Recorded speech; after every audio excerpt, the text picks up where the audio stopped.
दोस्तों, आज की इस वीडियो में हम जानेंगे कि वर्ल्ड वार फर्स्ट क्यों हुआ या किन देशों के मध्य लड़ा गया तथा इस विश्व युद्ध के क्या परिणाम रहे।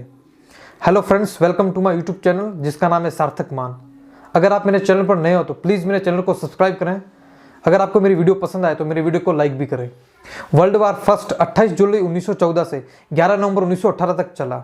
इतिहास में इससे पहले कभी भी इतने बड़े स्केल पर वार नहीं हुआ। इसमें लगभग 35 कंट्रीज ने पार्टिसिपेट किया। इसमें करीब 1.8 करोड़ लोगों की जान गई और लगभग 2 करोड़ लोग घायल हुए थे। कितने शहर, कितने देश तबाह हो गए थे। इस वार का असर सिर्फ यूरोप ही नहीं पूरी दुनिया पर पड़ा था, इसलिए इस वार को द ग्रेट वार कहा जाता है। दोस्तों, वर्ल्ड वार फर्स्ट का मैप आज के मैप से थोड़ा अलग था। वर्ल्ड वार फर्स्ट दो पावर्स के बीच लड़ी गई थी, allied power, central power. Allied power के अंतर्गत फ्रांस, रशिया, ब्रिटेन, यूएसए ने अंतिम वक्त पर एंट्री की थी 1917 में।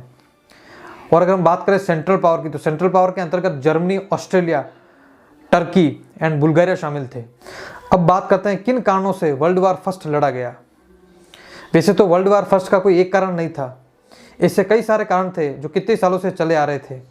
इसमें कई सारे देश शामिल थे और इनका अपना अपना एक कारण था। जैसे एक देश का किसी दूसरे देश से चल रहा टसल, किसी देश की पॉलिटिकल पॉलिसी और मिलिट्री पॉलिसी, ये भी एक वर्ल्ड वार का कारण बनी।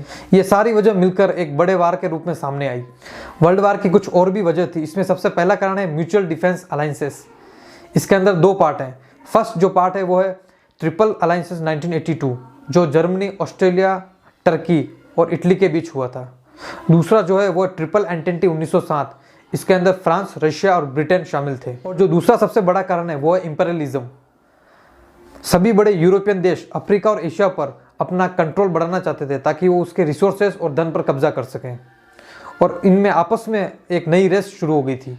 तीसरा जो कारण है वो है मिलिट्री।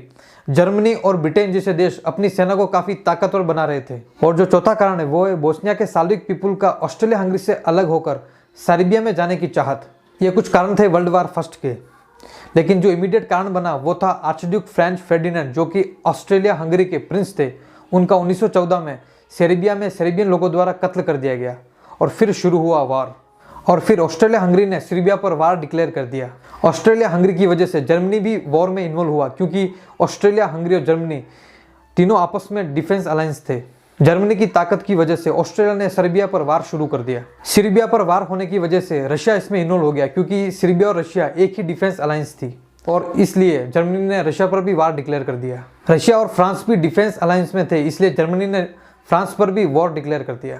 ब्रिटेन भी इस वॉर में शामिल हो गया, क्योंकि एक एग्रीमेंट के अंतर्गत उसे बेल्जियम और फ्रांस को प्रोटेक्ट करना था। ये बहुत ही बड़ा वार था और काफ़ी साल तक चलता रहा। 1917 में सेंट्रल पावर अलाइड पावर पर भारी पड़ चुकी थी, लेकिन फिर 1917 में अमेरिका वॉर में एंटर करता है, जिससे जर्मनी और सेंट्रल पावर वार में कमज़ोर पड़ जाती है और 11 नवंबर 1918 को वार खत्म होता है और इसके अंदर अलाइड पावर की जीत होती है। अब बात करते हैं इंडिया और वर्ल्ड वार फर्स्ट के बारे में। इंडिया उस समय ब्रिटिश की कॉलोनी हुआ करता था। इंडिया से ब्रिटिश की तरफ से लड़ने के लिए लाखों सोल्जर्स इंडिया से लड़ने के लिए गए थे। 10 करोड़ पाउंड से भी ज़्यादा पैसा इंडिया की तरफ से खर्चा किया गया ब्रिटिश को सपोर्ट करने के लिए, ताकि वो वर्ल्ड वार फर्स्ट खत्म होने के बाद इंडिया को एक डोमिनेंट स्टेट्स और सेल्फ रूल दे देगा। लेकिन बाद में ब्रिटेन इससे मुकर गया। अब बात करते हैं वर्ल्ड वार फर्स्ट के परिणाम के बारे में। यूएसए वर्ल्ड पावर के रूप में सामने आया, क्योंकि यूएसए ने वर्ल्ड वार के अंत में एंट्री ली थी, जिसका उससे कोई नुकसान नहीं हुआ। यूएसए ने काफ़ी देशों को वेपन्स भी सप्लाई किए थे और यूएसए में उतना डिस्ट्रक्शन नहीं हुआ जितना बाकी यूरोप के देशों में हुआ था। रशिया में वार के खत्म होने के बाद ही रशियन रिवॉल्यूशन शुरू हो गया था। वार के खत्म होने के बाद लीग ऑफ नेशन का गठन किया गया, जो आज के यूनाइटेड नेशन का प्रीडिसेसर है। वर्ल्ड वार फर्स्ट में बहुत सारा पैसा लगा था और ये वार खत्म होने के बाद कई सारे देशों में महंगाई, गरीबी एंड बेरोजगारी बढ़ गई थी। पुराने एम्पायर के टूटने की वजह से कई नए देश सामने आए, जैसे ऑस्ट्रेलिया हंगरी का कई देशों में टूट जाना। रशिया और जर्मनी के बीच आज का पोलैंड बाहर आ निकला। ऑटोमन एम्पायर टूटकर आज का टर्की बन गया। युद्ध में करोड़ों लोगों की जान गई, जिसकी वजह से कई आदमी घायल हुए। इस वजह से औरतें फैक्ट्रीज और ऑफिस में काम करने लगी, जिससे उनकी सोशल कंडीशन में काफ़ी सुधार हुआ और कई सारे देशों ने उनको अपने राइट्स, वोट टू राइट्स को मंजूरी दी। 28 जून 1919 को ट्रीटी ऑफ वर्सेल्स साइन करने के बाद वार ऑफिशियली खत्म हुआ। ट्रीटी ऑफ वर्सेल्स में कई सारी टर्म्स एंड कंडीशन थी, जिसमें हारने वाले देश यानी कि सेंट्रल पावर स्पेशली जर्मनी पर इम्पोज कर दिया गया और जर्मनी पर ही पूरे वार का लॉस और डैमेज का ब्लेम डाला गया। अल्सेस लॉरेंस, जो जर्मनी और फ्रांस के बीच का विवादित हिस्सा था, उसे जर्मनी से छीनकर फ्रांस को दे दिया गया और जर्मनी की नेवी और आर्मी को बहुत ही छोटा कर दिया गया, उसे डीमिलिटराइज कर दिया गया। ऐसा माना जाता है कि वर्ल्ड वार फर्स्ट को खत्म करने के लिए ट्रीटी ऑफ वर्सेल्स साइन किया गया था, जिसमें जर्मनी के लिए ह्यूमिलेटिंग टर्म्स ही हिटलर के राइज और वर्ल्ड वार 2 का कारण बनी। तो आज की इस वीडियो में बस इतना ही। अगर आप वर्ल्ड वार 2 पर भी वीडियो चाहते हो तो मुझे कमेंट बॉक्स में बताएं। फिर मिलते हैं अगली वीडियो में। धन्यवाद।